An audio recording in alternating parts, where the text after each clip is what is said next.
Shirifla Jabarasu filɛbagaw an b'aw fo k'aw waleɲuman dɔn ko aw bisimila aw ka jɛmukan sariya bulon kɔnɔ Sikaso yan i n'a fɔ an ye dantigɛli kɛ cogo min na ka yamaru ɲini an ka jamana minisiri fɛ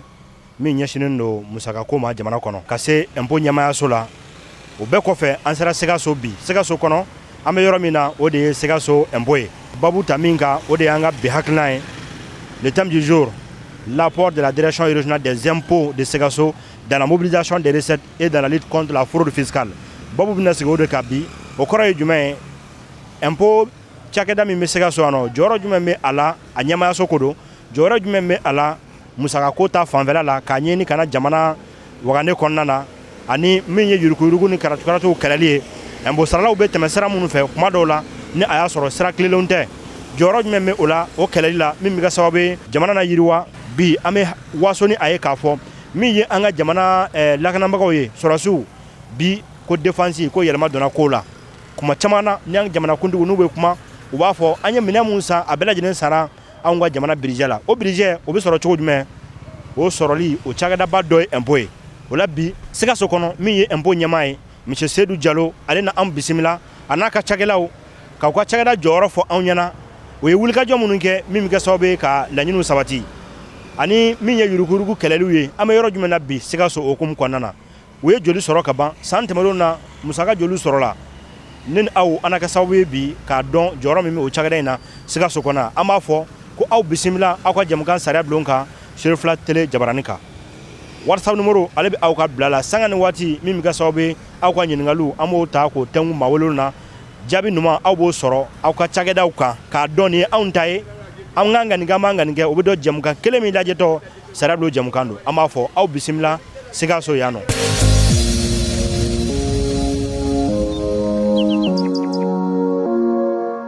A nali a diyara an ye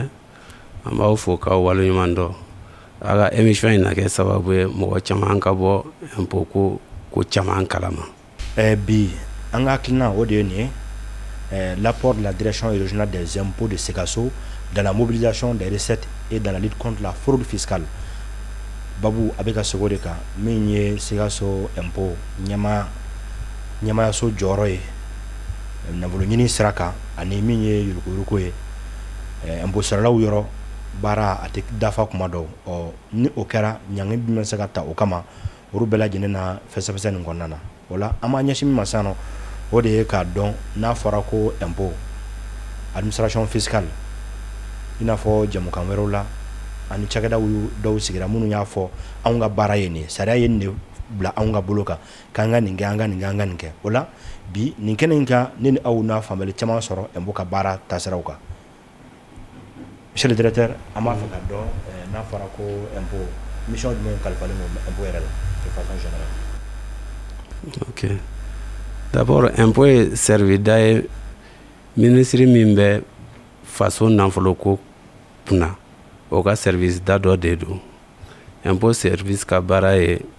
gouvernement ka nafolo ɲini sira fɛɛrɛlu k'olu waleya Mali kɔnɔ impôt ko sira fɛ o ye fɔlɔ ye. Filanan ye sariya impôt minnu sigi ka olu kani impôt saralaw la. A sabanan ye ni fɔɲɔgɔnkɔ yela impôt ko sira fɛ ka fɛɛrɛ kɛ ka o fɔɲɔgɔnkɔw ko olu ban. A naaninan ye ka an ka mairies conseil de cercle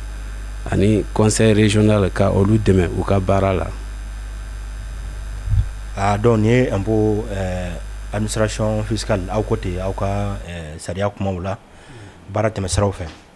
mais bi i ka kuma kɔnɔ i da sera a bɛɛ ma impôt anw b'a sɛbɛnlen ye impôt yanni impôt ye n ka da tugura pour non paiement d'impôt comment impôt sara anw yɛrɛ b'a fɛ k'a dɔn bi impôt yɛrɛ mun yɛrɛ de don sa. Impôt bakuruba fɔla impôt ye sariya ye nafolo bɔta minnu sigi jamana kɔnɔ n'a bɛ kɛ ka foroba musakalu kɛ a bɛ fɔ o ma ko impôt. An y'o faamu monsieur le directeur o la bi ni an ye ɲininkali kɛ aw minnu bolo bɛ baara in na a bɛ san caman bɔ ko e ka dɔ ɲɛfɔ impôt yɛrɛ sarali nafa ka bi e bɛ se ka mun fɔ o la. Bon impôt sarali nafa impôt n y'a fɔ sisan a bɛ kɛ ka foroba musakalu kɛ n'i bɛ Mali jamana kɔnɔ i mago bɛ sira la i n'a tagama sira fɛ i mago bɛ yelen na i mago bɛ ji la i mago bɛ ekɔliso la i mago bɛ dɔgɔtɔrɔsow la i mago bɛ lakana na i mago bɛ hakilisigi la pour que ka i ka baaraw kɛ ka ɲa mɔgɔ si kelen tɛ wari bɔ a kun ka o fɛnw kɛ pont minnu bɛ jɔ mɔgɔw b'a ye mais mɔgɔ si tɛ wari bɔ a yɛrɛ kelen kun k'a jɔ impôt minnu bɛ sara a fɔra cogo min olu de bɛ kɛ ka o baaralu kɛ donc mɔgɔ min n'i bɛ jamana kɔnɔ i yɛrɛ ɲɛ bɛ nin bɛɛ la e bɛ ka taama nin bɛɛ sira fɛ ni i kan k'i yɛrɛ ɲininka i bɛ joli bɔ. D'accord, an y'o faamu mais bi ni an y'an ka jamana ta k'a lajɛ an bɛ don min na bi jɔyɔrɔ jumɛn bɛ Sikaso ɲanɔ impôt ɲɛmaayaso la ka se a ka cakɛdaw ma minnu b'a ka hukumu kɔnɔ musakako ta fan fɛ. Bon jɔyɔrɔ min bɛ Sikaso impôt la bon ani région tɔ bɛɛ an bɛɛ ye kelen ye gouvernement de bɛ hakɛ dɔ di impôt direction générale k'a k'o ladon donc n'o fɔra direction générale fana b'o tila a ka service daw ni ɲɔgɔn cɛ région ani ɲɔgɔn cɛ bon min bɛ ɲini anw fɛ an bɛ fɛɛrɛ bɛɛ kɛ ka o ɲini k'o ladon. Monsieur le directeur anw ye faamuyali sɔrɔ o kan mais bi ni an ye Sikaso impôt ɲɛmaayaso ta k'a lajɛ i b'a sɔrɔ musakako ta fan fɛ a bɛ fɔ k'a ka fɛn dɔw ɲini walasa ka kunnafoni di maaw ma minnu ma kunnafoniw sɔrɔ u kɛyɔrɔ la a ka dɔn k'a fɔ a bɛ baara min na a tɛ k'a kɛ aw yɛrɛ ye musaka joli fɔlen don san 2 tɛmɛnen kɔnɔ musaka joli kun fɔra k'a ka o ɲini ka na n'o ye jamana wakane kɔnɔ a n'o ko in kɛra cogo di. N y'a fɔ ka tɛmɛ ko gouvernement bɛ hakɛ de fɔ an ka min ɲini a tilatilalen 2021 la an ka direction générale ko k'an ka milliard budget national o ye budget national yɛrɛ parce que an ka recouvrement tɛ budget national dɔrɔn ye a fɔra k'an ka milliard 4 milliards milliard 4 ani million 400 ani million 64 ladon mais ala barika la an sera ka milliard 4 ani milliard 600 ani 54 ladon 64%. 2022 la a fɔra k'an ka ko Sikaso ka milliard 4 ani million 500 ani million 29 ladon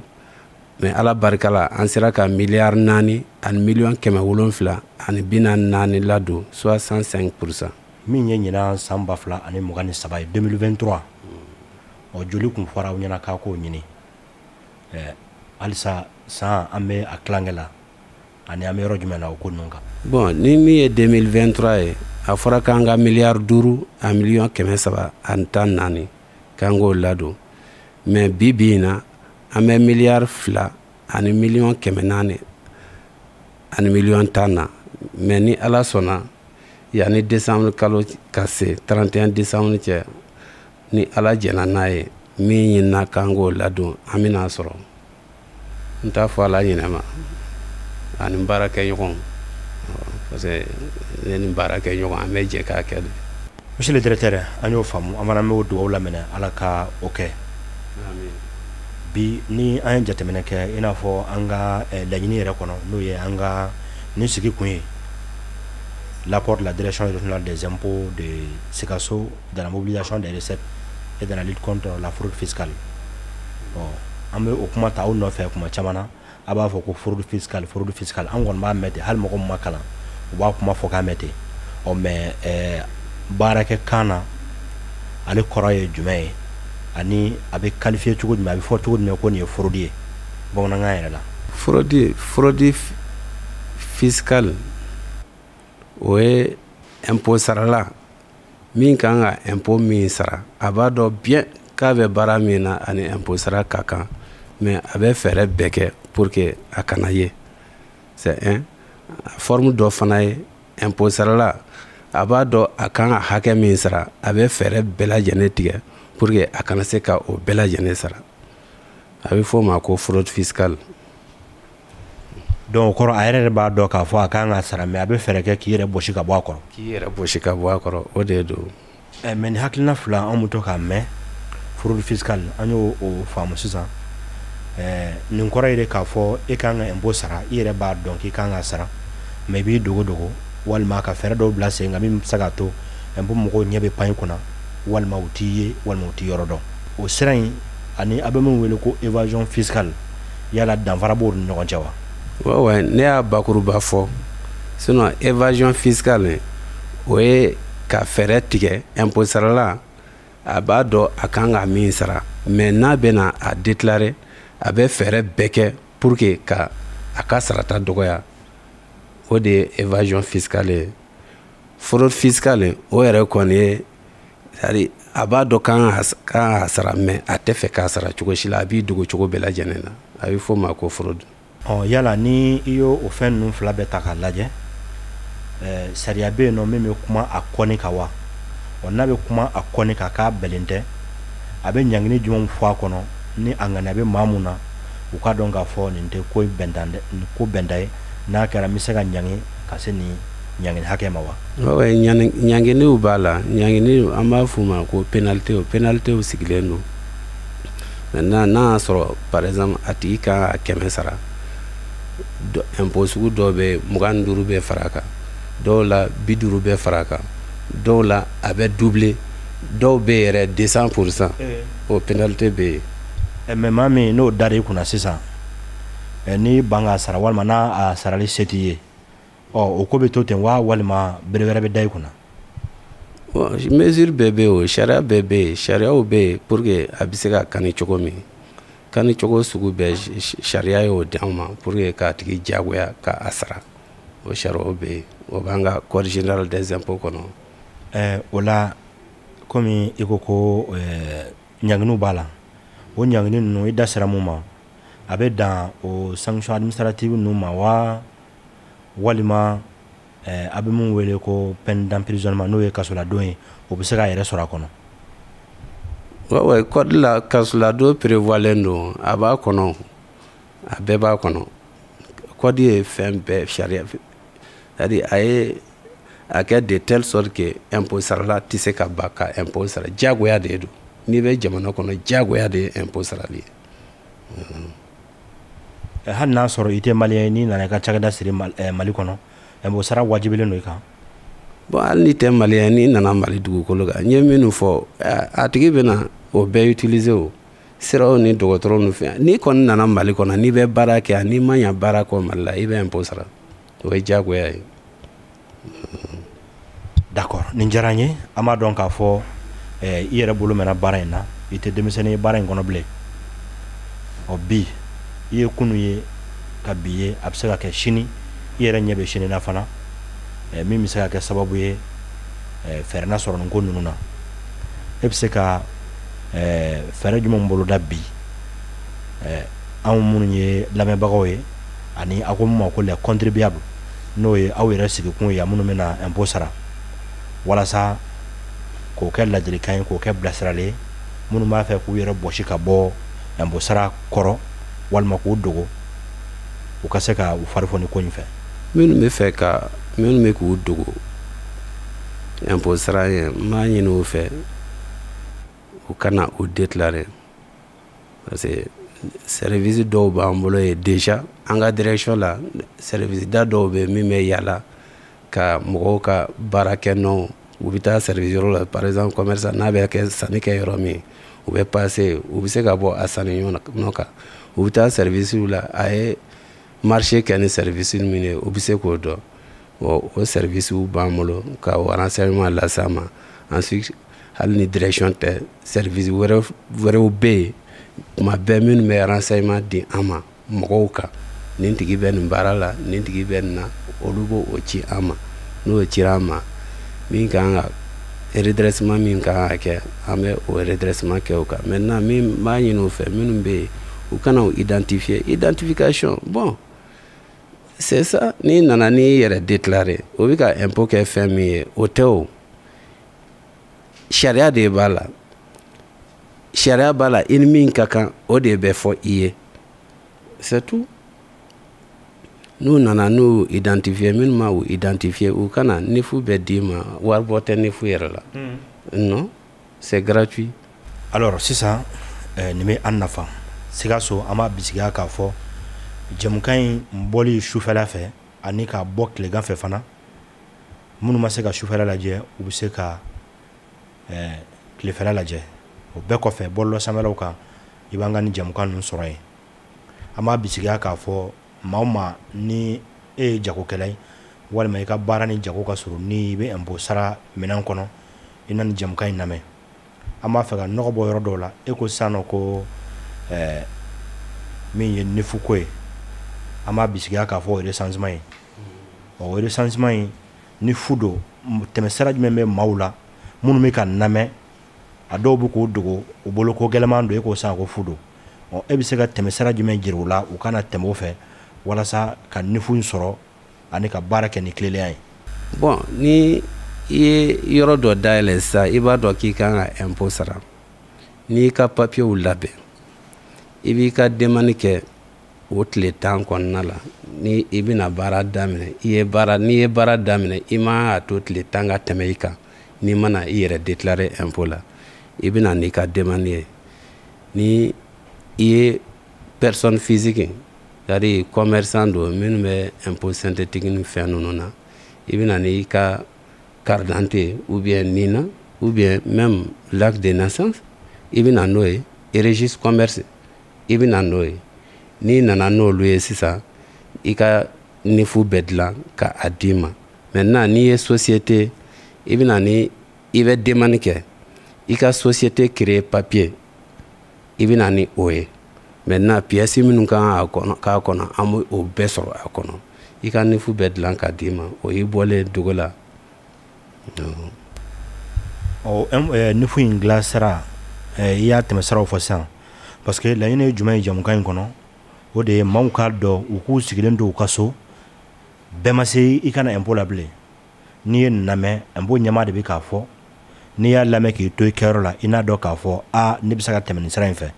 papiye minnu fɔra ne yɛrɛ bɛ n ka papiyew ta k'u fara ɲɔgɔn kan ka na ni n yɛrɛ ye k'a sɔrɔ impôt maaw ma taa n wajibiya o maaw ŋaniyaɲumantigiw bɛ se ka sɔrɔ ko kɔnɔna na n'i nana n'a ye hakililatigɛ sira kan i bɛ tile joli kɛ sanni k'i ka nifu sɔrɔ. Bon nifu comme yan anw ma informatiser min informatiser len don an tɛ se ka fɛn fɔ o kan fɔlɔ an tun bɛ demandew fara ɲɔgɔn kan k'u ci Bamako de tun bɛ nifu kɛ k'a bila ka na donc comme kumaw nana caya nifuko la an ye fɛɛrɛ kɛ an ye laɲini kɛ direction fɛ ka fɛɛrɛ dɔ kɛ an yɛrɛ bɛ se ka nifu dilan yan réseau ko de don sinon ni papier bɛɛ dafalen don a tɛ temps ta tile 2 kɔnɔ yɛrɛ déjà i b'i ka nifu sɔrɔ tile 2 n'i y'a déposer bi parce que n'i y'a déposer sisan u kan ka taa yɔrɔ lajɛ i bɛ yɔrɔ min u bɛ t'i lajɛ ka i ka yɔrɔ dɔn ka sɔrɔ ka na i identifier a bɛ kɛ ten ka sɔrɔ ka na nifu dilan ka d'i ma. Monsieur le directeur n'ale ma la k'a fɔ nin bɛ sɔn ka kɛ kalanbulon ye bi Sikasokaw bolo a ma se u kana aw yɛrɛ wari bilen u bɛ se ka nin sɛbɛnw ɲini ka na n'a ye k'u hakili sigi a kan k'a fɔ ko ni nana fana ko wari sara t'a la mais an natɔ yan i n'a fɔ cakɛda wɛrɛw la an bɛ ɲininkali tɛnku maa dɔw la u b'u ka hakilinaw di wa nin kɛnɛ in kan an y'an ka mikoro barani tɛnku dɔw la minnu y'u fana hakilinaw di an ka jɛ an k'olu sariya. Ne tɛ kuma mɔgɔ wɛrɛ kan ne yɛrɛ ye degun caman sɔrɔ a la ne yɛrɛ mun filɛ ne ye bololabaarakɛla le ye ne ye tailleur le ye ne kan ka taga o kɔnɔ baara kɔnɔ kosɛbɛ mais biɲɛdimi yɛrɛ kɛra sababu ye ne danna sira cɛ n tɛ se ka fɛnba kɛ baara si la donc fo ne obligera n bɛ bɔrɔtɔ kalan de kɛ mɔgɔw ka fini minnu mana bɔrɔtɔ ne bɛ olu kalan bon maintenant dɔ nana a ka tɔliboni di ne ma ko bon e bɛ se ka to nin kɔnɔ ne ni tɔlibontigi an tun bɛ jɛ ka baara kɛ a kɔnɔ maintenant ale nana yɔrɔ wɛrɛ sɔrɔ ale ye ne to tɔlibon kɔnɔ i yɛrɛ jɔlen ɲɛna impôt b'i ka datugu donc cɛ min y'i ka datugu n'i taara se a bɛ sigi impôt dabali la a bɛ e fɛn dɔrɔn ka na a yɛrɛ kɛrɛfɛ donc i bɛ wari sara ale fɛ a b'a fɔ k'i ka taa k'ale bɛ tila ka t'i ka dayɛlɛ e ni bureau kɔnɔna yɛrɛ tɛ ɲɔgɔn ye wa n'i sera bureau kɔnɔna fana na i bɛ fɛn bɛɛ fɔ explication bɛɛ fɔ négociation t'a la bon tiɲɛ yɛrɛ lo jamanaden ɲuman bɛɛ kan ka droit sara jamana ye normalement mais ni sara bɛ kɛ ka bɛn mɔgɔw ka se hakɛw ma adamadenw ka sɔrɔw tɛ kelen mɔgɔw ka baaraw fanga ka bon ɲɔgɔn ye mais n'a ko a bɛ bɛɛ minɛ cogo kelen na jamana kɔnɔ jamana tɛ se ka ko fantan tɛ yen banabaatɔw banna dɛsɛbagatɔw banna yɛrɛɲininaw banna dutigi dɔw bɛ si o kun fɛ o tɛ se ka taa so kɔnɔ ala ma taa nasɔngɔ ma sɔrɔ. Bon an kɔni ni impôt baarakɛlaw bɛ baara kɛ ɲɔgɔn fɛ an ma baasi sɔrɔ u ka baara la an ma tɔɔrɔ sɔrɔ u ka baara la mais degun min b'an kan o ye jamana n'a taabolo ye parce que impôt ka ca bon sɔrɔw ka dɔgɔn parce que mouvement ka dɔgɔn baaraw ka dɔgɔn dɔɔni bon toujours an dun bɛ ka jateminɛ impôt bɛ ka yɛlɛ de a tɛ ka jigin bon an kɔni tun b'a ɲini jamanakuntigi fɛ excellence fɛ vraiment n'a bɛ se pour que ka se ka dɔ bɔ impôt la ka impôt nɔgɔya an yɛrɛ bolo nin waatinin kɔnɔ jamana n'a taabolo yɛrɛ cogoya la o kɔni o tun bɛ diya n ye n ka foli b'a ye a ka jamanakuntigiya la n ka foli b'a la n'a ka baara ɲuman kɛli la. mais ne bɛ jigi commerçant ni client agent mun bɛ na n bɛ jigi u fila bɛɛ la parce que u bɛ na dɔrɔn u bɛ dɔɔni minɛ u bɛ taa o dun tɛ taa faso kɛsu kɔnɔ i tɛ quittance sɔrɔ i tɛ reçu sɔrɔ bon ni m'o sɔrɔ minnu bɛ direction kɔnɔ olu t'a dɔn souvent u bɛ wuli patrie la bon n'u nana patrie la k'i ɲininka quittance t'i bolo foyi t'i bolo ils sont obligés k'i ka magasin datugu bon magasin dun datugu bɛ na ni kɔlɔlɔ min ye an bɛɛ bɛ sugu kɔnɔna ni fɛnw de don i ka magasin dayɛlɛlen i sigiɲɔgɔn dɔ ɲɛ b'a la o bɛ ka na kɛ ko karaw k'i dɛsɛra ka impôt sara bon o maloya n'o kɛcogo fana man ɲi an ka baara taabolo fana kɔnɔna la bon o de kama an bɛ kuma mais a défaut bɛ bɔ an n'u fila bɛɛ la parce que olu bɛ agent bɛ fɛn ka affaire de a tɛ se mais ne yɛrɛ kɔni bolo particulièrement an minnu fana ye commerçant ye n'i b'i ka fɛn sara i ka taa hali ni wari min b'i bolo i ka t'o de déclarer o se k'a sɛbɛn k'a d'i ma o fana b'u ka baaraw nɔgɔya mais o fana ka redressement k'u ka agent ni ɲɔgɔn cɛ parce que u bolo affaire de don ni dɔ bɛ y'an arranger ka n'o déorienté ka t'o bila côté wɛrɛ la o fana b'a feere o bɛ n'i ka wariw minɛ k'a dun bon i bɛ taa direction yɛrɛ kɔnɔ i t'i ɲɛ foyi faamu a ko la tu es obligé i bɛ segin ka t'i ka taxe sara a saracogo normal la a bɛ kɛ i n'a fɔ i ye wari sara ko fila ɲɔgɔnna k'u ye quoi bon o de kɔni ye ne ka faamuyali ye impôt mɔgɔw ka baara taabolo la. monsieur le directeur sisan an bɔra ka maaw lamɛn dɔw ye ɲininkali kɛ k'a fɔ yɔrɔ bɛ datugu ko ni yɔrɔ bɛ datugu yala minnu bɛ ci olu ma k'a fɔ an ɲɛna a ye wari sara n'i ma wari sara i ka yɔrɔ bɛ datugu ko tɛmɛsira jumɛn b'o ko in na est ce que sariya don wa walima o tigiw b'a b'u yɛrɛ la ka taa kɛ de. Sariya bɛ impôt ko la dɛ mɔgɔ tɛ se k'a bɔ a yɛrɛ la ka wuli ka taa mɔgɔ ka yɔrɔ datugu ten ça c'est pas possible o tɛ se ka kɛ o parce que mɔgɔ kɛra cogo o cogo kunfɔyɔrɔ b'i la o minnu bɛ datugu kunfɔyɔrɔ b'u la o ni fɛn kɛr'u la ni min tɛ bɛn minnu taara yen ɲɛmɔgɔ b'u la o hali an minnu bɛ yan ɲɛmɔgɔ b'anw na o anw ka ɲɛmɔgɔw fana ka ɲɛmɔgɔ bɛ yen fo ka yɛlɛ ka taa o bɛɛ bɛ yen o bon maliyɛn bɛɛ kan k'o dɔn quoi. D'accord mais dɔ bɛ sinsin a yɔrɔ kan k'a fɔ kuma dɔw la n'u ser'i ma u b'a fɔ i kan ka nin impôt wari hakɛ sara ko n'o ma sɔrɔ hali n'i ko k'i bɛ dɔ di k'u tɛ sɔn kuma dɔw e hakilina ye jumɛn o kan. Bon au Mali impôt c'est déclaratif d'abord c'est-à-dire i yɛrɛ de kan ka wuli ka n'a fɔ mais surtout minnu bɛ synthétique la maintenant là c'est déclaratif déclaratif o kɔrɔ ye i yɛrɛ de b'a fɔ n bɛ nin baara hakɛ kɛ san kɔnɔ donc ni nin impôt ka kan i yɛrɛ de bɛ n'o déclarer ka o sara donc a faamuyali ka gɛlɛn impôt kanila ka t'i jɔ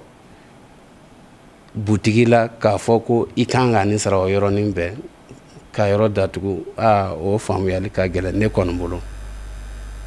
ne bolo parce que impôt c'est déclaratif au Mali impôt fɛn o fɛn bɛ sara i kan ka n'a déclarer k'a sara de i yɛrɛ ma k'a sɔrɔ mɔgɔ ma s'i ma. monsieur le directeur nin bɛ anw dɛmɛ kunnafoni ɲuman de don k'a ta sun kɔrɔ olu de anw ka miiri ka hakilinata fɔ n'an ye kuma chance di aw ma k'aw ɲininka aw bɛ minnu fɔ o bɛ lamɛn sanfɛmɔgɔw b'a lamɛn dugumamɔgɔw b'a lamɛn o hukumu kɔnɔ minnu b'u kanto k'a fɔ ni impôt maaw t'a la ko u bɛ t'i ka yɔrɔ datugu ko n'i ye dɔ sara ko maa wɛrɛ bɛ na o kɔfɛ k'i bɛ dɔ sara mɛ u tɛ papier d'i ma yala o ko in bɛ cogo di ka wari sara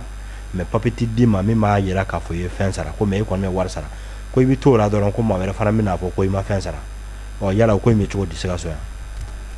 bon minnu bɛ k'o o kuma ninnu fɔ yɛrɛ olu yɛrɛ b'a dɔn o bɛ fili la o e bɛ taa wari sara mɔgɔ ye i b'a dɔn faso kɔni foyi tɛ don faso kɛsi kɔnɔ ni papier reçu t'a la ça c'est pas possible i ye min sara i kan k'a lajɛ reçu min bɛ d'i ma est ce que a sɛbɛnlen don a kan et puis i b'a sara yɔrɔ dɔn impôt sara yɔrɔ kɛsiw bɛ yan o i kan k'i déplacer ka na sarali kɛ kɛsi la de c'est ça i man ka sarali kɛ i ka feerekɛ yɔrɔw kɛli non non non ça c'est pas normal minnu bɛ ka o kuma ninnu fɔ u yɛrɛ b'a dɔn k'u bɛ fili la. a diyara n ye monsieur le directeur an bɛ fɔ nin walawalali ninnu na o kɔrɔ ye k'a fɔ maa ma ni o kan ninnu dɔ y'i sɔrɔ i bɛ se ka i tile direction na ka na ɲɛfɔ n'a sɔrɔ maa bɛ ka taa wari minɛ la nin sira kan wa hali n'a sɔrɔ an b'a bisigiya k'a fɔ impôt baarakɛlaw don walima u tɛ yɛrɛ o bɛɛ bɛ se ka kɛ an bɛ jamana min kɔnɔ bi. ka taa i man ka wari yɛrɛ di mɔgɔ ma terrain kan ça c'est pas normal mɔgɔ ka taa s'i ma i kɛyɔrɔ la k'i ka wari sara i man ka sɔn o ma i kan ka na i déplacer ka na impôt yɛrɛ la impôt bɛ sara yɔrɔ min i b'a sara ye kɛsi bɛ yen quittance bɛ yen u bɛ reçu tirer ka d'i ma ni reçu dir'i ma i b'a lajɛ n ye wari min sara est ce que o sɛbɛnlen don o de ye a normal ye sinon ka mɔgɔ wuli ka taa ten non non non o tɛ impôt baara sira ye a tɛ kɛ ten. an b'a dɔn k'a fɔ baara in n'i b'a kɛ baara o baara jamana forobacɛw ka sira fɛ n'i b'a kɛ i bɛna ye k'a fɔ gɛlɛyaw bɛ a kɔnɔ an b'a bisigiya bi k'a fɔ ŋaniya bɛ aw la ka baara caman kɛ i da sera san fila laban min ma a bɛɛ la i y'a ye de k'a fɔ min ɲinina fɛ a ye dɔ fara o kan cɛsiri don a bɛ se ka kɛ a b'a fɛ ka tɛmɛ hali o bɛɛ kan san o san dɔ bɛ fara musakaw kan mais o ŋaniya min bɛ aw la gɛlɛya jumɛn bɛ yen nɔ bi ni o bɛ aw ka halisa ni a kɛn bɛ ka dan siri aw ka résultat la. bon gɛlɛya min b'anw kan bi o belebeleba o ye informatisation ye informatisation ye Kayi informatisera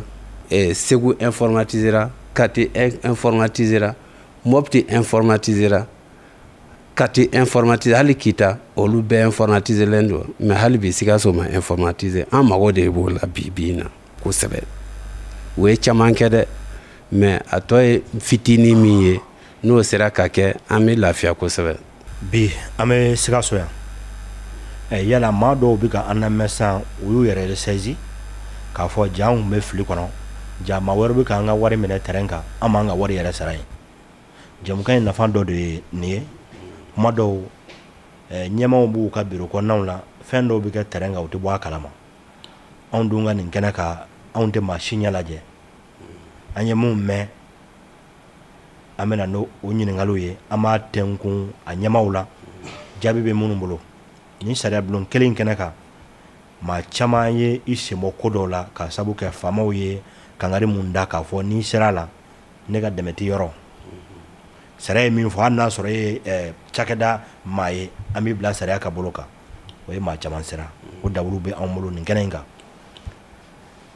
minnu bɛ yen nɔ sisan n'u sigilen bɛ so u b'a fɛ ka baara wɛrɛw dayɛlɛ impôt kan ka sara sira mun fɛ u b'a fɛ k'o kɛ e bɛ se ka Sikaso yɛrɛ impôt yɔrɔ f'u ɲɛna wa maa dɔw bɛ sɔrɔ Sikaso yan minnu t'a dɔn k'a fɔ impôt bɛ yɔrɔ mun na i bɛ se k'o yɔrɔw taamasiyɛnw di wa. bon comme i ko ten n bɛna fɔ kɛ parce que Sikaso impôt fila tɛ yen o n'i ye ɲininkali kɛ dugu fan o fan commerce butigitigi baarakɛla na ko impôt bɛ min bɛɛ b'a yɔrɔ dɔn a bɛ Sikaso sugu kɛrɛfɛ ani mairie man jan a bɛ ni Sotelma tingɔlen don ɲɔgɔn na Sotelma ani BNDA cɛ Sikaso impôt bɛ yen centre bɛ yen direction régionale bɛ yen impôt fila tɛ Sikaso pour le moment o dɔrɔn de ye Sikaso impôt ye. monsieur le directeur an ye nin faamu